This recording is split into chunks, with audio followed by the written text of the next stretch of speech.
Good morning everyone. कैसे हैं आप सभी? मैं उम्मीद करती हूँ आप सभी लोग अच्छे होंगे, स्वस्थ होंगे और अपनी पढ़ाई भी अच्छे से मन लगाकर शिद्दत और ईमानदारी के साथ कर रहे हो। आज इस क्लास में हम लोग क्या कवर करेंगे? इसमें तो हम करंट अफेयर्स के 10 इंपॉर्टेंट क्वेश्चंस को बस 10 मिनट में कवर कर लेंगे, जैसे कि हम रोज करते हैं। और आज सुबह 11 बजे से हमारी एनटीपीसी के लिए स्पेशल क्लास भी है, जहां पर हम एनटीपीसी के 50 इंपॉर्टेंट पीवाईक्यूज को कवर करेंगे इन डिटेल। उसके आस पास आजू बाजू आगे पीछे से अगर कोई भी क्वेश्चन आ सकता है, उन सभी क्वेश्चंस को हम कवर करेंगे। तो जो भी बच्चे एग्जाम दे रहे हैं एनटीपीसी का, वो इस क्लास को जरूर ज्वाइन करें। और जो भी कमिंग कोई भी एग्जाम दे रहे हैं एसएससी का या एयरफोर्स का, अग्निवीर का, या फिर एसएससी जीडी का, डिफेंस का, कोई भी एग्जाम आप दे रहे हो जो आ रहे हैं, UP police, UPSI, Delhi police, तो आप लोग भी इस ये जो सीरीज है इसको जरूर अटेंड करना, क्योंकि जब आपका एग्जाम आएगा तो आपको ये बहुत हेल्प करेगा, है ना। एग्जाम आगे पीछे घूमकर सब वही होते हैं, क्वेश्चन सब वही होते हैं। आपका एक बार अच्छे से रिवीजन सारा हो जाएगा, इसलिए आपके लिए भी ये जो सीरीज है हेल्पफुल रहेगी। तो चलो शुरू करते हैं आज की क्लास को। हाँ, इसके अलावा एक और जरूरी जानकारी, जिन बच्चों ने अभी तक प्रहार बैच में एनरोल नहीं किया है, वो प्रहार बैच में एनरोल कर सकते हैं। ये हमारा स्टैटिक जीके का बैच है, जो कि आपको मिलेगा कहाँ पर? हमारे एग्जाम जर्नी एप्लीकेशन पर। बाकी आप अपने आजू बाजू वाले बच्चों से पूछ लेना, कितनी धमाकेदार तरीके से हमारी वहां पर प्रिपरेशन चल रही है। खैर, बात करें आज के पहले क्वेश्चन के बारे में, तो आज का पहला क्वेश्चन है, आपसे पूछ रहा है कि when is international day of family celebrated, यानी कि अंतर्राष्ट्रीय परिवार दिवस कब मनाया जाता है? तो जो अंतर्राष्ट्रीय परिवार दिवस है भाई, ये मनाया जाता है 15 को। जो परिवार है जो परिवार है उसकी सोशल, इकोनॉमिक, डेमोग्राफिक और वहाँ की जनसंख्या वाली जनसांख्यिकी मुद्दों के बारे में जो भी इश्यूज होते हैं, उनको ग्लोबली एड्रेस करने के लिए इस दिन को मनाया जाता है। यूएन ने 1993 में 1993 में कहा था कि भाई ऐसा कोई दिन भी मनाना चाहिए। ठीक है। Recently, who has been appointed as the chairman of UPSC? Super important question आपसे पूछा कि अभी हाल ही में यूपीएससी के नए चेयरमैन कौन बनेंगे। अच्छा, ऑप्शन में एक नाम मुझे दिखाई दे रहा है, B R Gavai. B R Gavai अभी अभी कल ही बी आर गवई कौन बन गए हैं? हमारे 52nd CJI, chief justice of India. इनसे पहले कौन हुआ करते थे? राजीव खन्ना। उनका रिटायरमेंट हो गया है। इसके अलावा जो अजय कुमार है, ये बन गए हैं यूपीएससी यानी कि यूनियन पब्लिक सर्विस कमीशन के प्रेसिडेंट। ठीक है।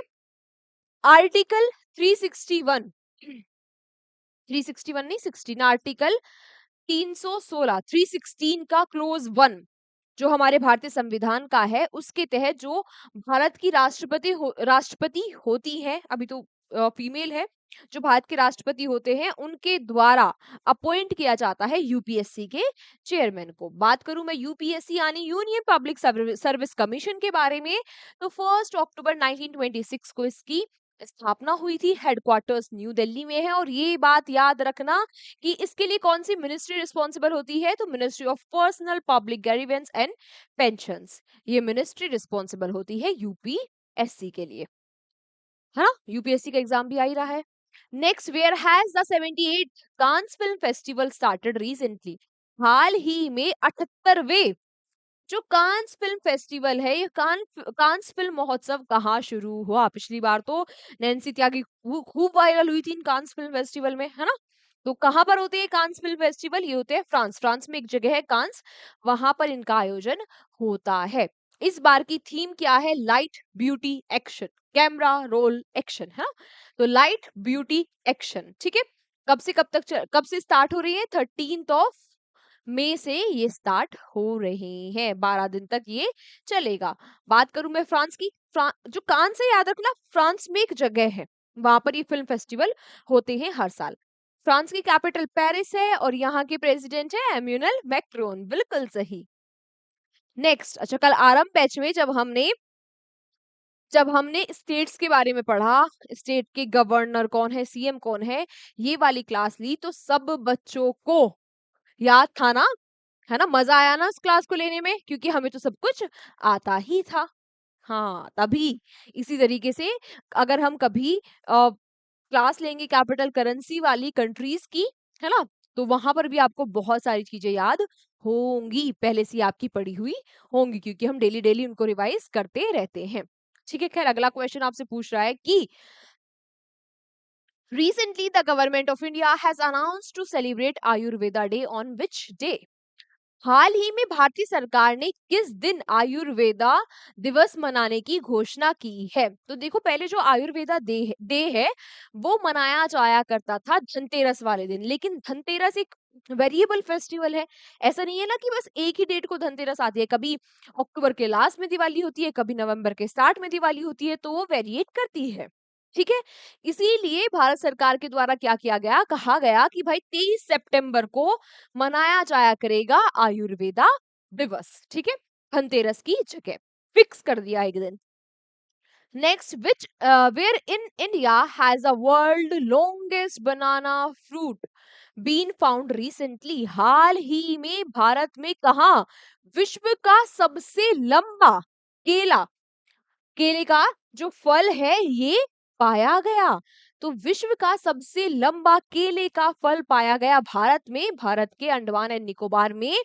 And you won't believe it, ये जो केले वाला फ्रूट है ये 4.2 मीटर लंबा है। ठीक है, चलो next, in which Indian state will the fifth ASEAN India youth summit 2025 be held? पांचवा आसियान भारत युवा सम्मेलन 2025 का आयोजन भारत के किस राज्य में होगा? तो ये होगा भाई भारत के स्मॉलेस्ट राज्य में। और कौन सा है भारत का स्मॉलेस्ट राज्य एरिया वाइज? गोवा। अच्छा, मैंने जब आपको इंपॉर्टेंट ऑर्गेनाइजेशंस के बारे में पढ़ाया था आरंभ बैच में, जो कि शाम को 7 बजे आता है यूट्यूब पर, मंडे, वेडनेसडे और फ्राइडे को, तो मैंने आपको बताया था कि इंडिया आसियान का मेंबर नहीं है, लेकिन इंडिया और आसियान के रिश्ते काफी अच्छे हैं, इसलिए हम बहुत बार नाम पढ़ते हैं आसियान इंडिया यूथ समिट। ये क्या है, इसमें इंडिया और आसियान की जो कंट्रीज है उसके यूथ पार्टिसिपेट करेंगे। कहां पर होगा? ये गोवा में होगा। तो जब हमसे पूछता है कि क्या इंडिया आसियान का मेंबर है या नहीं है, तो हमें कंफ्यूजन हो जाता है कि अरे हमने पढ़ा तो है, इसका मतलब इंडिया आसियान पढ़ा था, इसका मतलब कि इंडिया आसियान का मेंबर है, लेकिन नहीं है ना? वो एक मूवी है कौन सी, डबल धमाल, कि अच्छा वहां पे एक रेड बटन दिख रहा है कि हाँ दिख रहा है, कि मैंने दबा दिया, कि नहीं दबाना था, पढ़ लिया, है मेंबर है नहीं है। ठीक है, ये जो सबमिट है इसका ऑब्जेक्टिव है इंडिया और आसियान के रिश्तों को और बेहतर बनाना। ठीक है, ये 28 जुलाई से 1 अगस्त तक होगी गोवा में। बात करूं मैं आसियान के बारे में, तो आसियान क्या होता है? Association of south east Asian Nations. इसके हेडक्वार्टर है जकार्ता में। फिलहाल इसकी जो चेयरमैनशिप है वो किसके पास है? चेयरमैनशिप है मलेशिया के पास। इसके सेक्रेटरी जनरल है हुरन, काओ किम हुरन। काफी न्यूज में रहता है, तो हो सकता है आपसे पूछ ले। जो मेंबर है इसके कौन कौन है? ब्रुनेई, कंबोडिया, इंडोनेशिया, यानी कि साउथ ईस्ट एशिया में जो कंट्रीज है वो इसकी मेंबर है। Laos, Malaysia, Myanmar, Philippines, Singapore, Thailand और Vietnam. Next, which what is the total fertility rate of India according to the latest sample register system SRS report recently released? हाल ही में जारी नवीनतम नमूना पंजीकरण प्रणाली रिपोर्ट के अनुसार भारत की कुल प्रजनन दर कितनी है? तो भारत की जो कुल प्रजनन दर है, यानी कि फर्टिलिटी रेट है, वो है 2.0। ठीक है, ये जो डेटा है ये 2021 का डेटा है। ठीक है, 21 के लिए 2021 के डेटा के ऊपर ये रिपोर्ट निकाली गई है। इसमें बताया गया है कि जो हाईएस्ट फर्टिलिटी रेट है, यानी कि सबसे ज्यादा जो प्रजनन प्रजनन दर है, वो है बिहार की 3.0, और सबसे कम है वेस्ट बंगाल और दिल्ली की 1.4। अच्छा, जो registrar general and census commission of India है, ये कौन है? मृत्युंजय कुमार नारायण, इनका नाम भी आप याद रखेंगे।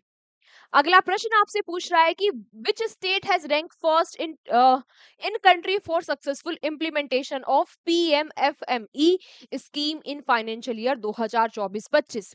वित्त वर्ष 2024-25 में पीएमएफएमई योजना के सफल क्रियान्वयन के लिए किस राज्य ने देश में प्रथम स्थान प्राप्त किया है?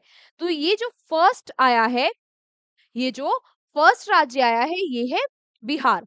अब आप पूछेंगे ये पीएमएफएमई है क्या?